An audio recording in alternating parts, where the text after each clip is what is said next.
Good evening, everyone. I'm Justin Wilson, Mayor of the City of Alexandria. Thank you so much for joining me again. We're back for my February Living Room Town Hall virtually. Tonight I'm in a different location. I'm actually down in the city of Richmond, Virginia.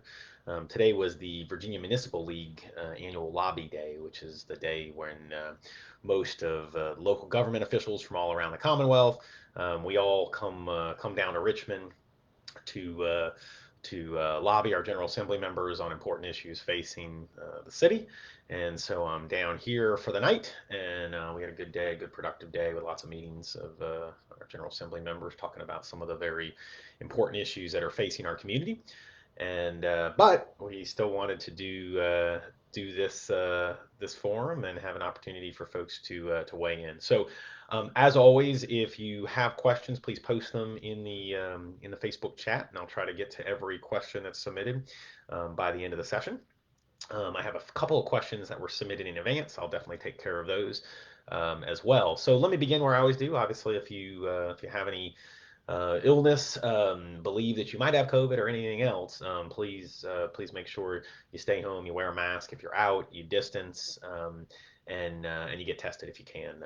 So I'll talk a little bit later around availability of testing and kind of where we're at. But testing is widely available in the city, and so just go to alexandriava.gov/coronavirus. Lots of information there about how you can access testing. In addition, there's now a number of opportunities for at-home tests. So if you go to covidtests.gov, that's covidtests.gov. This is the new federal initiative to mail 4 COVID tests per address. You just need to go to that site, and you can order a test on there. And so definitely do that if you want an at-home test, and make sure you get a hold of one for any testing that you need. So let's talk a little bit about kind of where we are at so far. So the good news is that the last month was really hard, but we have weathered the storm, and we're now going back in the other direction. And I think that's a very good place to be. A month ago, we were in a bad place comparatively, looking at some of the worst case numbers we had seen throughout this crisis. The good news is that the crisis, while our case numbers went dramatically up to some of the highest places we had seen, we did not see a correlating increase in hospitalizations and deaths. And I think that speaks to the fact that, as of today, 84.8% of Alexandrians who are eligible, that's five and above, 84.8% have received at least one dose. 76.3% are fully vaccinated, have received 2 doses of one of the mRNA vaccines, or one of the Johnson and Johnson. And about well over 56,000 at this point have received a booster dose, and I think that's great. Obviously, we want to get to a better place on the boosters, and so we still are working very hard to get all of those who are eligible to get boosted, and that's a lot of folks in the city who have received either Johnson and Johnson or Moderna or Pfizer, are past either 2 months past their Johnson and Johnson, or 5 months past their Moderna and Pfizer, and those folks are eligible for a booster right now. And if you go to alexandriava.gov/vaccines, a lot of information about how you can get vaccinated, either through one of the city clinics, which are happening regularly every week, or going through any of the private pharmacies. There's plenty of private pharmacies that are making vaccinations available.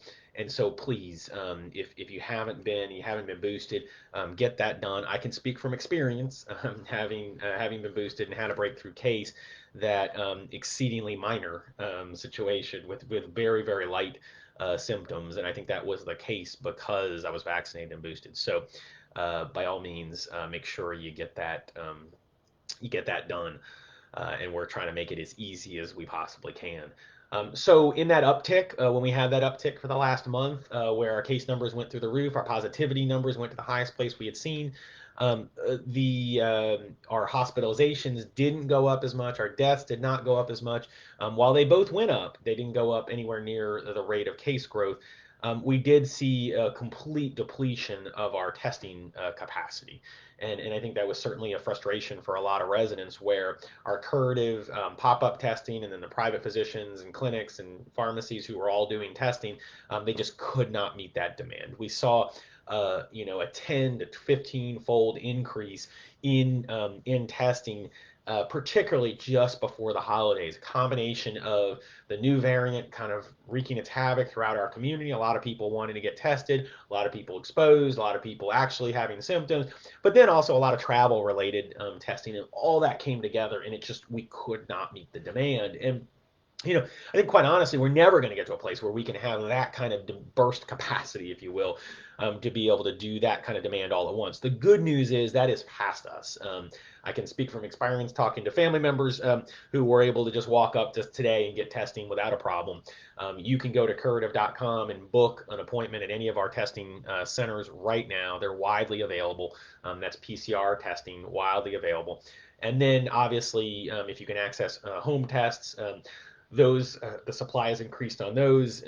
You can get them from the federal government, but you can also get them privately as well.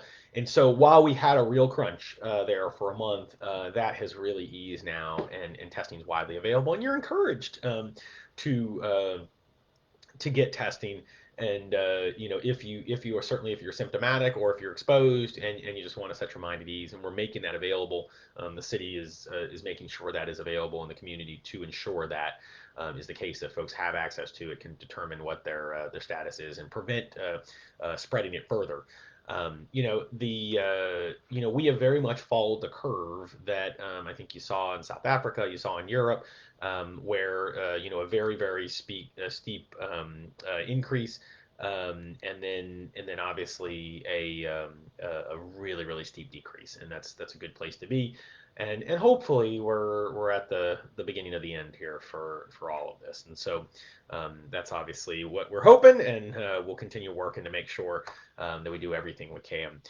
Clearly, we've had, I think with the new governor in the last month, we've had some what I would characterize as unneeded drama and unnecessary tension about the necessity and the appropriateness of some of the public health restrictions that are in place, particularly in our schools right now. It's unfortunate because I think we are, as I mentioned earlier, I think we're rapidly getting to a place where we are going to have to figure out how we live with this, and I think we were starting to go through that process. It can't be forced, and my hope is that we'll continue to do the right things to protect our community over the next few weeks, and I think the numbers will go where they're going to go, and hopefully we'll be in a much better place. And it can get really beyond this, and I think that beyond this in our schools, beyond this in the community, beyond this everywhere, and I think that's always been the goal from the beginning.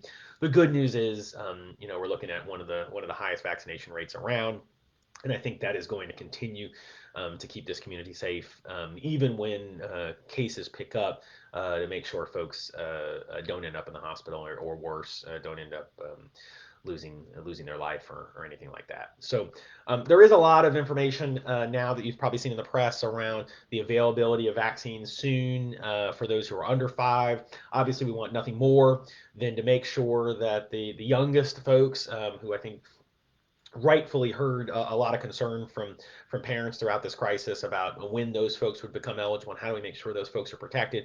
Again, depending on what you've seen, or what we've heard, I think we're all hearing the same news. There does appear like we'll have some approval soon. When that's the case, we'll be ready to go. I think the city has shown that we can quickly respond once we have approval from both the CDC, the FDA, and the Virginia Department of Health.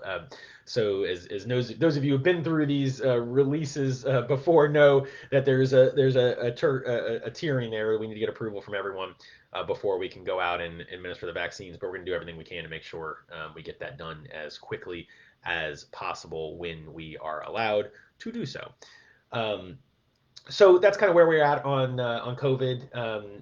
I'm hoping we'll get to a place in these town halls where we won't have to spend most of the time talking about COVID.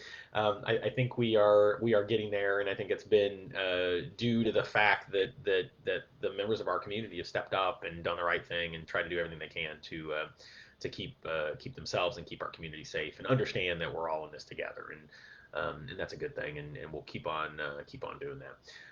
Let me talk about some other topics that are out there, and then I have some questions that were submitted, and I'm happy to kind of work through those questions. If you have any additional questions about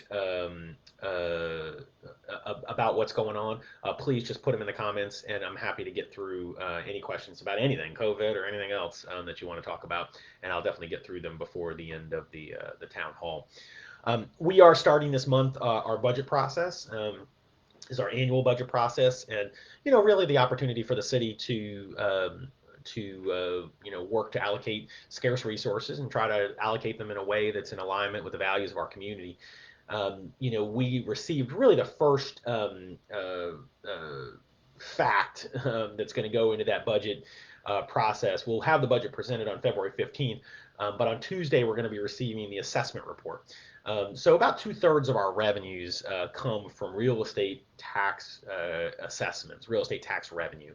And so the fate of that report is always really important about determining whether we're going to have a really tough budget year or whether we're going to have a really hard budget year.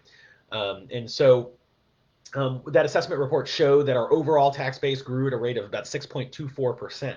That is an extremely healthy growth in the real estate market. And that's actually the highest growth we have had in 1 year in 16 years.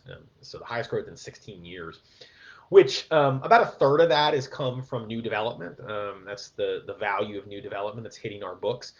And the rest of that is from appreciation, is from just real estate values going up. I think anybody who has watched residential real estate sales in our community recently has seen that. They know that. They know that's going on. We are seeing very healthy increases on very low supply. There's not a lot of homes on the market. And when they go, they have competitive bidding, and they're going for prices that are pretty obscene for anybody who is hunting. Obviously, if you're selling, it's a very good thing. The saying goes, it always affordable housing is always it always depends on which side of the real estate sign you are on. And certainly, if you're selling, it's a very good market to be in. On the residential side specifically, we saw an increase of just about 7%, 6.91%, and commercial grew at 5.34%, which is a very healthy rate of growth for commercial and some of the highest we've seen in commercial in a while. Now, I will caveat that a bit. In Virginia, commercial includes multifamily rental. So a rental building where people are living, a residential building, is considered a commercial property because it's a commercial business. But it's not what we would think of as a commercial business. And so we try to break that out and look at the commercial real estate outside of residential. But even that is still a healthy rate of growth. And I think we're seeing growth on the commercial side now for 2 straight years for the first time in a while. And that's great news. There's dark clouds in the commercial market. Obviously, our hotels have been rocked. They've lost almost 40% of their value in 3 years. That's horrific and really bad, and it's going to take a while before our hotel values come back. So that's certainly a problem for us. But overall, the story is a good one for our real estate market and for the budget that we're going to be facing this year. On the single family homes, they saw an increase of about 6.4%, the average single family home. And about 97% of our single family homeowners are going to see an assessment increase. Now, I think that certainly is something that will probably meet some people with some frustration. Obviously, that does mean that regardless of what the council does with the tax rate, unless we dramatically lower it, that means that most single-family homeowners are going to pay some form of tax increase next year. The council doesn't adopt the tax rate until May 4th, but that's just a reality unless we're dramatically lowering the rate. And on the condo side, our condos saw an increase of 2.81%, which again, condos have been flat for a long time, so seeing some growth in the condos is very good.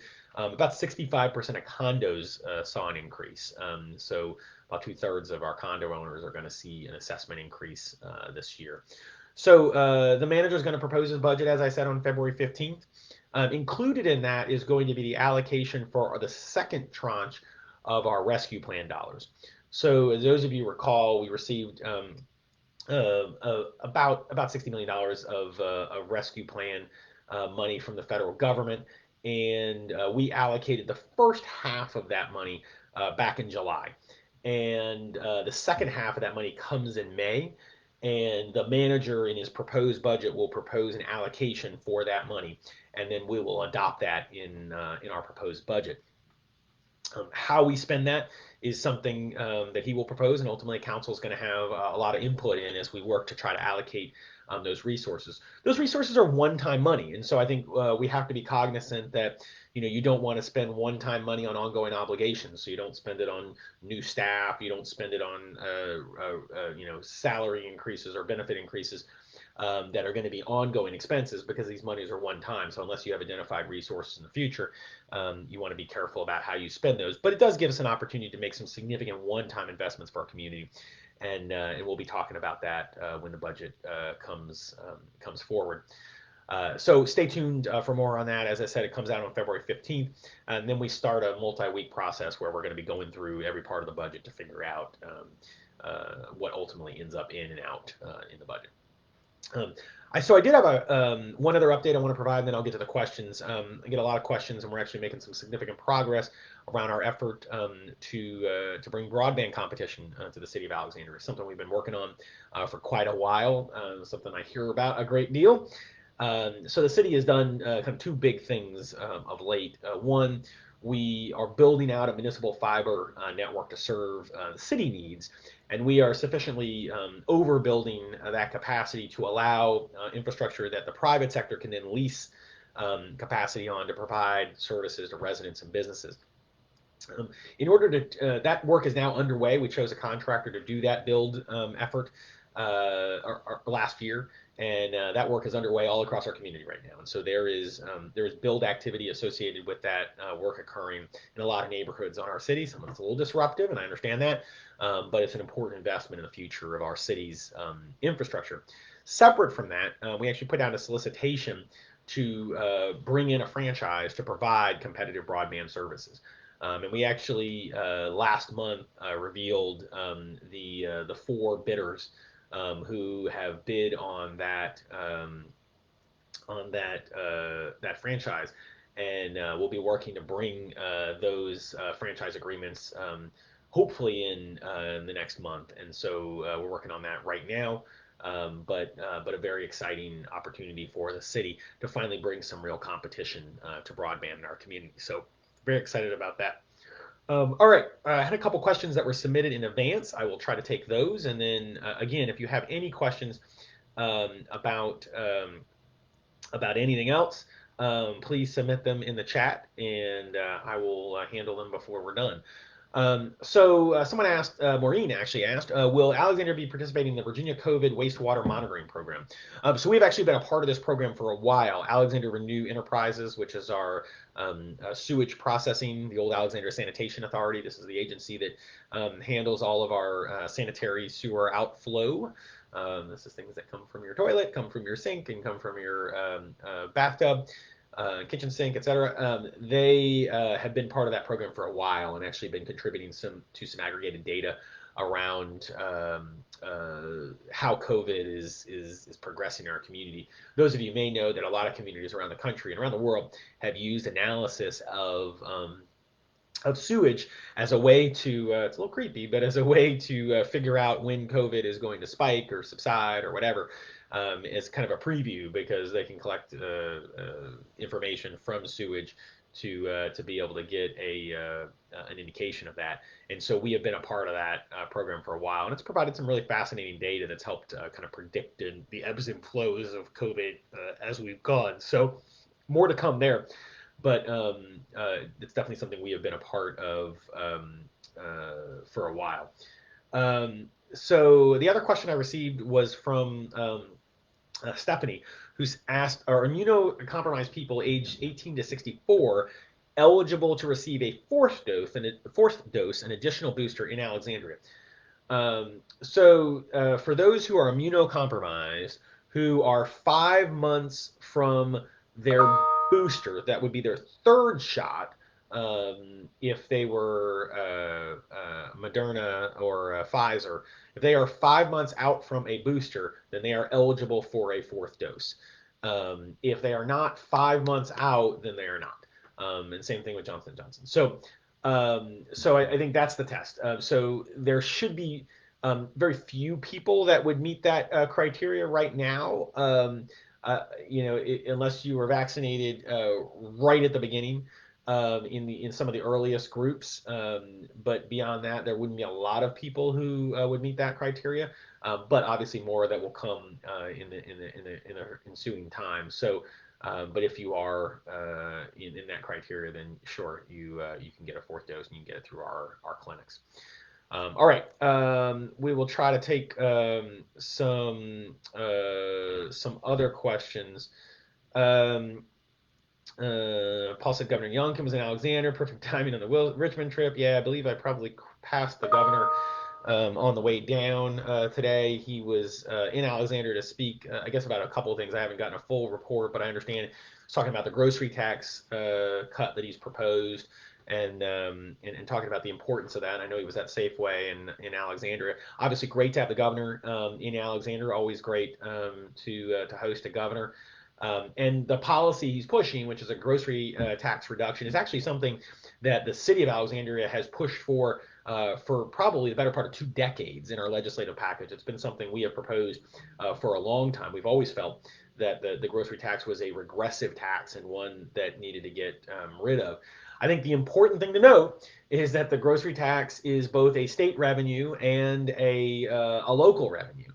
And so for the city of Alexandria locally, our portion of the grocery tax is about $4.5 million a year of tax revenue to the city. That's the equivalent of a little over a penny on the real estate tax rate. So if that's just cut, not replaced, that would create a significant gap in the city's budget.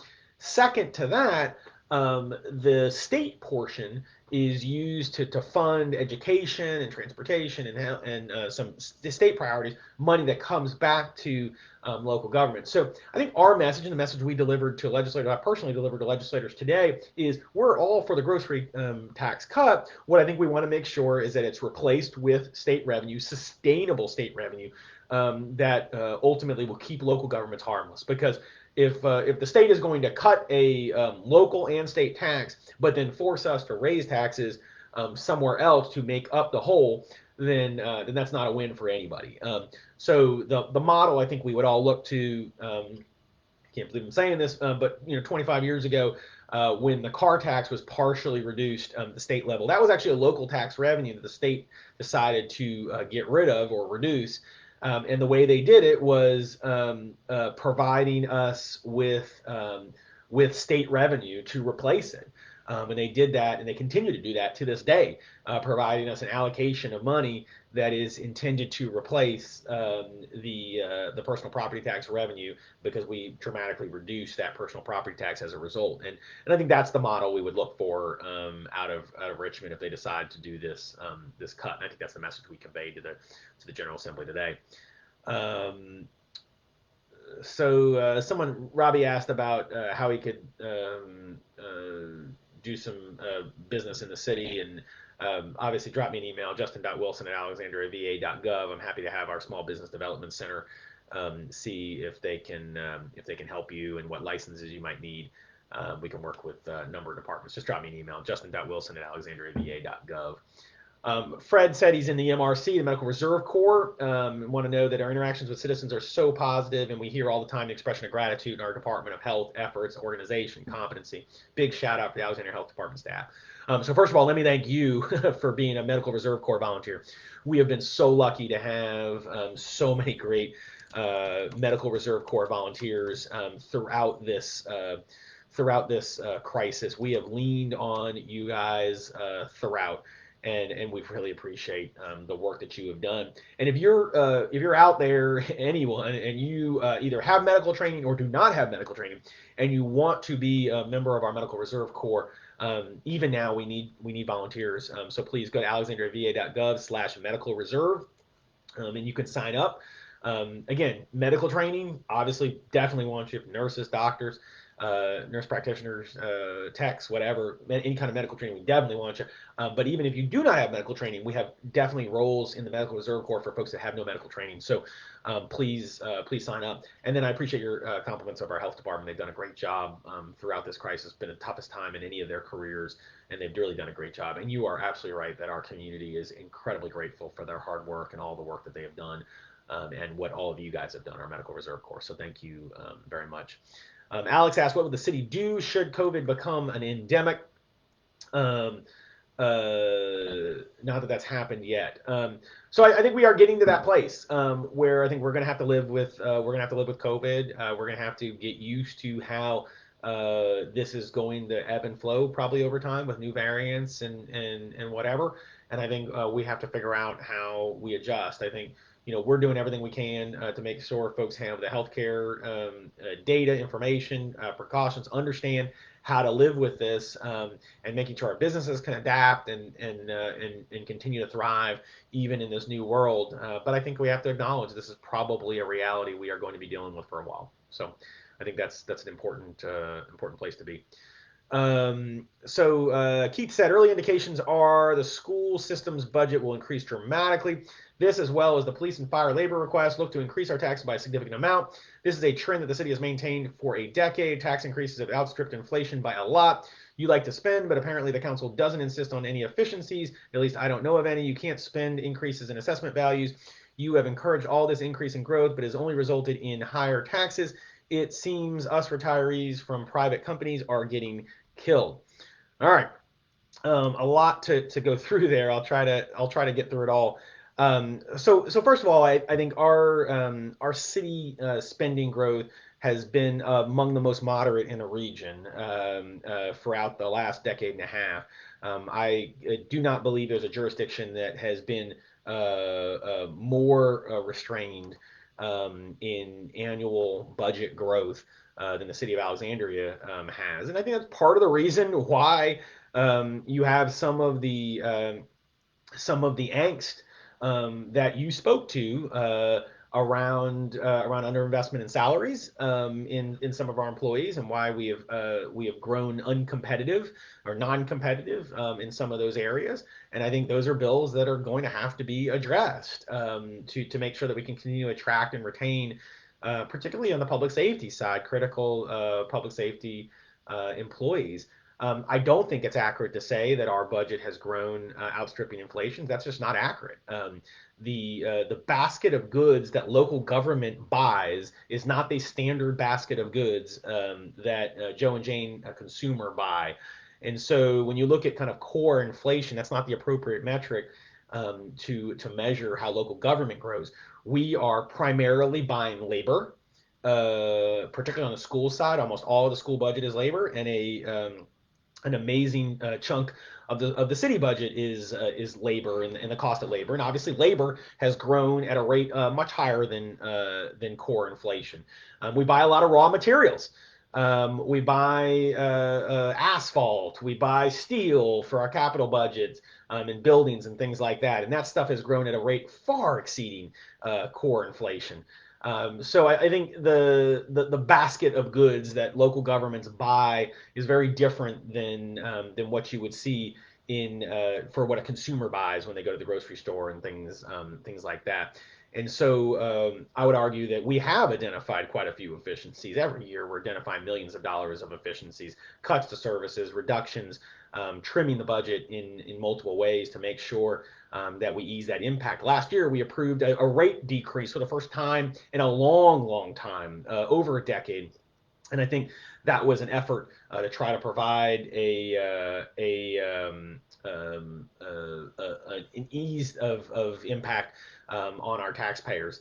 But there is a reality that we have to fund the services that our residents expect and demand, and I think that is a balance of taxation and how we provide programs. And I think we need to figure that out. Now, you said you have encouraged all this increase in growth, but has only resulted in higher taxes, and that's just fundamentally false. And just to give you an idea, from 2018 to 2022, the current year, we have added 2.16 billion of new growth in the city of Alexandria. That is new development, that is expansions to homes, that is new growth, that is not appreciation, that is new growth that has been added to our tax base. That 2.16 billion, which is just built in the last 5 years, that generates $24 million in real estate tax annually.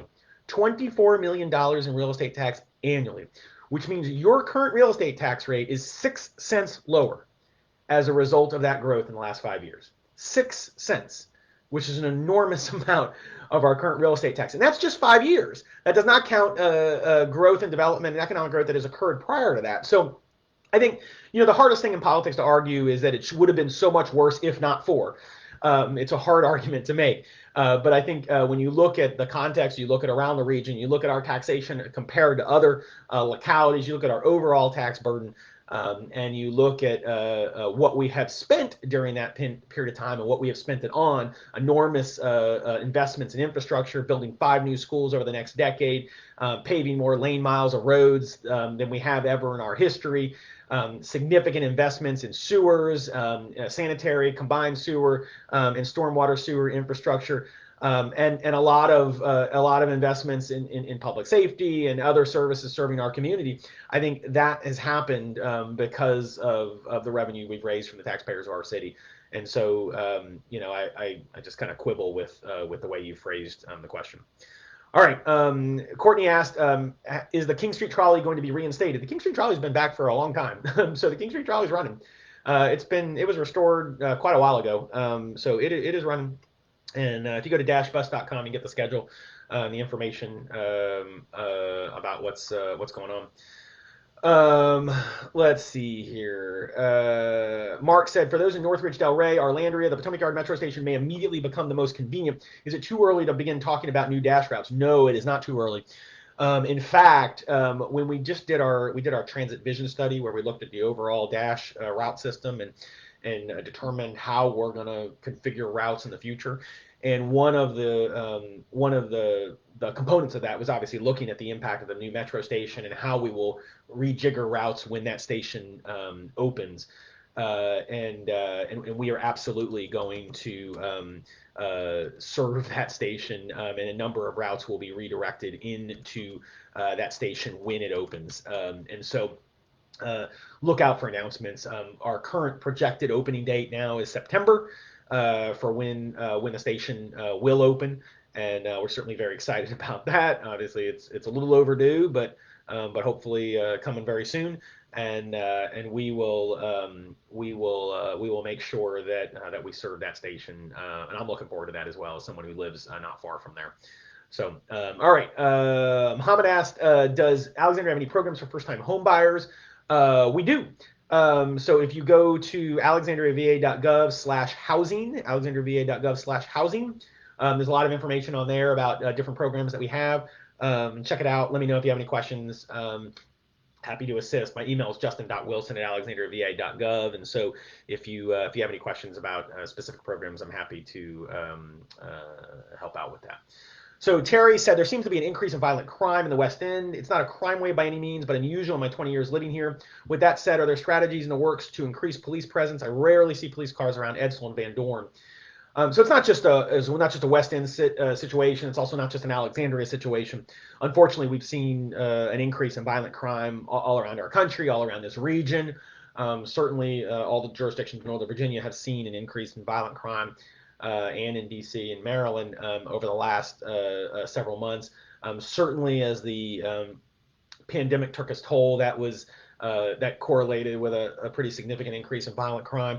The good news is we've seen, after last year was pretty rough, we've seen a moderating a little bit of most of the violent crime metrics. Our police department's doing a great job at a time that they are very, very strained from a staffing perspective. They're doing an excellent job in working to address those, making arrests, investigating the crimes that do occur, and trying to provide the visibility that will prevent those incidents. But getting the folks that shouldn't be on the street off the street, getting the guns that should not be out in the community off the street. And I think they've done a really good job of trying to handle that uptick.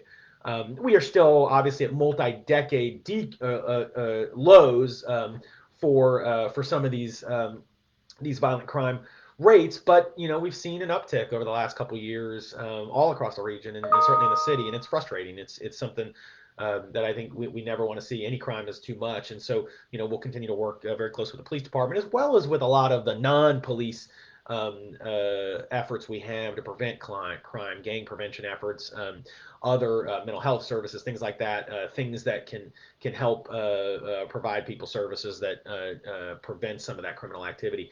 But we certainly have work to do, and I think we're going to have a conversation during our budget process around how do we address some of the staffing challenges, retention issues that we're seeing in policing. Unfortunately, that's not something that we're alone with, too. I think there's a national issue and certainly a regional issue regarding attraction of folks to policing and then retention of folks to policing. And a lot of people leave policing, unfortunately, and so we need good police officers. We are fortunate to have a great police department, but they're strained right now. And so I think we have work to do for sure to address that. All right. Alex asked about any updates on the supposed new Bob and Edith set to open soon. Not seen anything lately since the announcements about that. Hopefully they're coming soon. We're looking forward to them. Denise asked about how about buses back on North Van Dorn. I know you've written me and our Dash folks about some of the changes.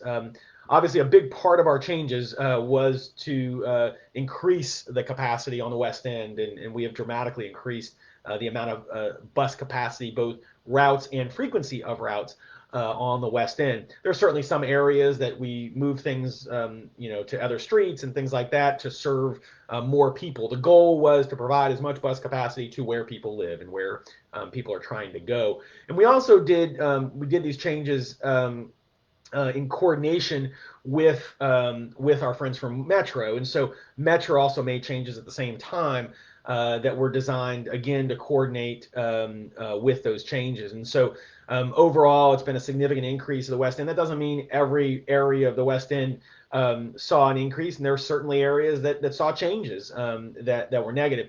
So far, the ridership data has shown a very, very significant increase in ridership since we made these changes. We also got rid of fares at the same time. So I think that's been very important as well, particularly in getting people back to transit in the aftermath of the pandemic. I know Metro is having similar conversations, but obviously that requires funding. We'd love to see Metro Bus come along with us on that as well to make transit as accessible as possible to everyone. But we also have several phases in the future of the Dash changes we made where we want to increase service, add service to other neighborhoods. Obviously, there's budget impact of any of that, and so we need to raise revenue to make that happen. But clearly, transit investment and providing more transit to a city is a major focus for us. So Courtney asked, is there an issue affecting our community that you feel is underappreciated and wish was more a part of public consciousness dialogue? That's a great question. God, there's so many issues. I try to write about them every month in my newsletter and try to bring things to the table about things that I don't think are getting paid enough attention. I think certainly some of the work on infrastructure and kind of what makes infrastructure happen and how we invest in infrastructure and what are the best ways to address the needs around infrastructure and roads, sewers, sidewalks, municipal facilities, all the kind of various aspects of infrastructure is certainly an area where I think we talk about usually when it fails. So certainly, there's a whole contingent out there of folks who were impacted by flooding, who will tell me that they think infrastructure is front of mind, and it certainly is. But usually, as I say to people, when people are complaining about infrastructure investment, it's because we're a decade too late on the necessary investments. And because the nature of infrastructure investment is it requires years and years and years to raise money and do the work that's required. And so when it fails, when a bridge falls, when things are flooding, whatever, it's usually because you're way behind on dealing with those investments. And so um, this stuff is also enormously expensive. Obviously, the new federal legislation is going to be great. We're excited to finally see some real commitment by the federal government in addressing some of the infrastructure needs around the community. I also hope the state can make significant investments at their level as well in supporting local governments in addressing some of these infrastructure needs. We're going to do our part in the city to put those monies to good use. But I think that's certainly an area that I want to see talked about more, and really not just infrastructure on its own, but the connections of infrastructure to climate policy, the connections of infrastructure to transportation policy, the connections of infrastructure to housing policy. Those are all really kind of connected, and I think it's an underappreciated area.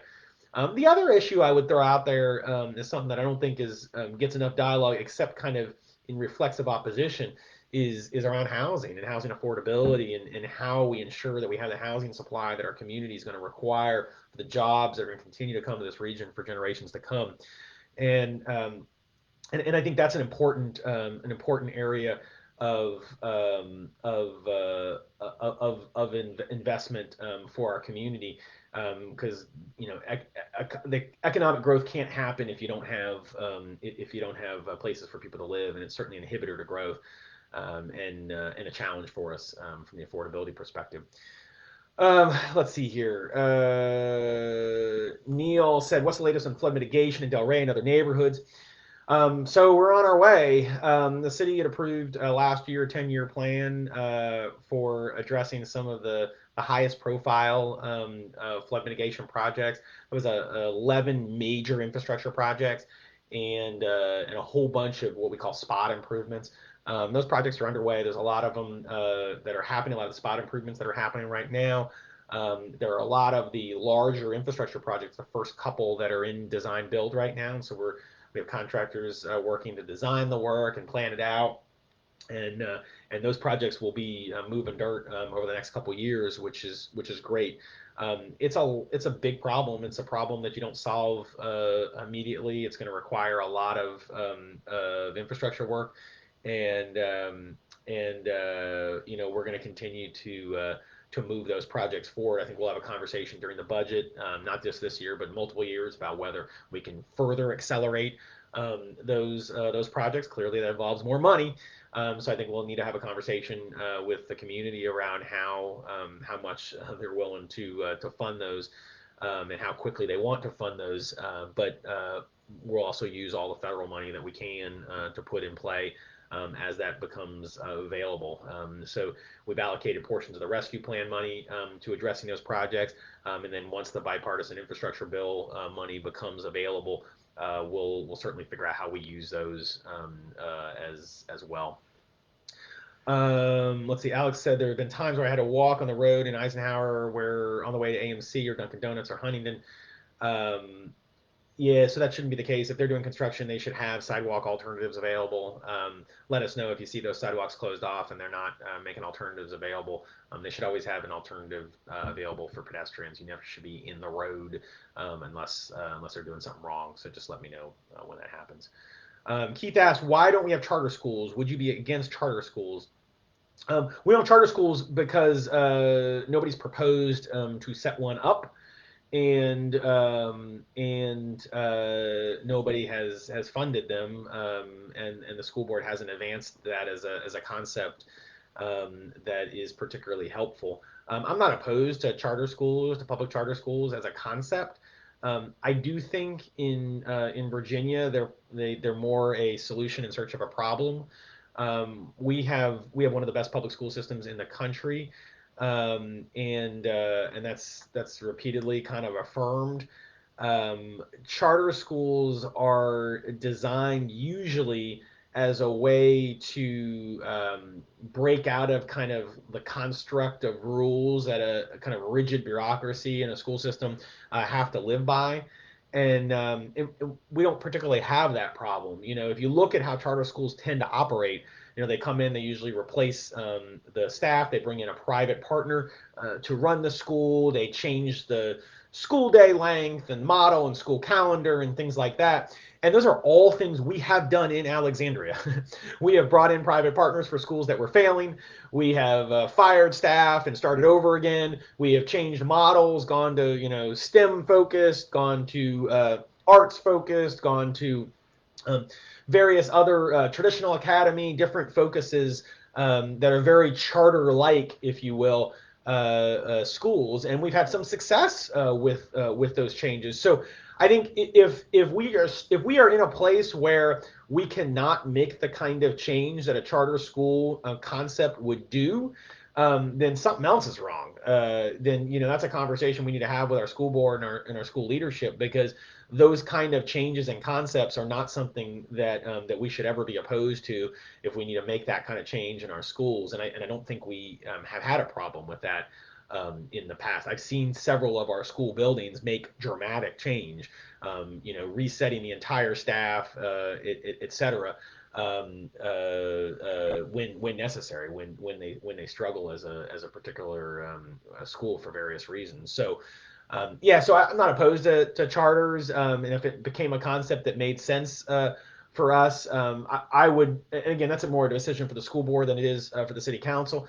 But I would want to understand what problem we're trying to solve. I think too often there's kind of an attraction to charters as a brand and as a brand concept without kind of thinking through what you're actually supporting. I understand there's kind of everyone's looking for a silver bullet in public education. They're always looking for that one thing they can point to and say, look, this is going to solve all our problems, and it just doesn't exist. Charters work in a lot of communities, and if it made sense for us, I'd certainly be in support of it. But just kind of grabbing onto charters as a concept just because they sound like a flashy thing, it's a bright shiny object that people are attracted to, I don't think is a solution. It's more of a solution in search of a problem. So again, not opposed reflexively.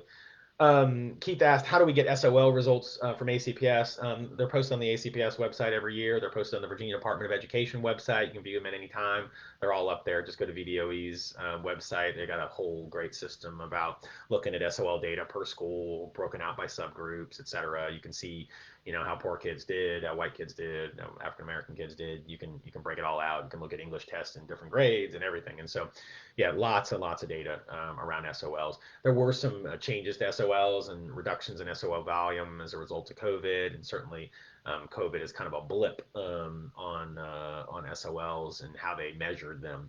But there's plenty of data. We have an enormous amount of data for our kids.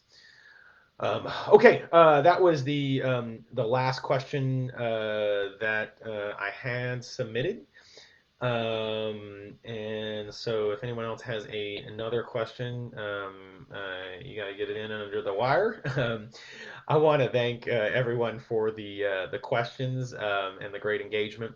If you have an additional question that I didn't get to, please drop me a line, justin.wilson@alexandriava.gov. That's justin.wilson@alexandriava.gov. If you are willing to volunteer in our community, go to volunteeralexandria.org. They keep a clearinghouse of volunteer options for you. You can also sign up for our Medical Reserve Corps. As I mentioned earlier, please volunteer. We still need Medical Reserve Corps volunteers. We love our Medical Reserve Corps volunteers, and we've leaned on you guys for 2 years. And if there's anything else I can do to help you, please let me know. Thank you so much for joining this month. Have a great February. Stay warm, and I'll see you next month in March. So thank you.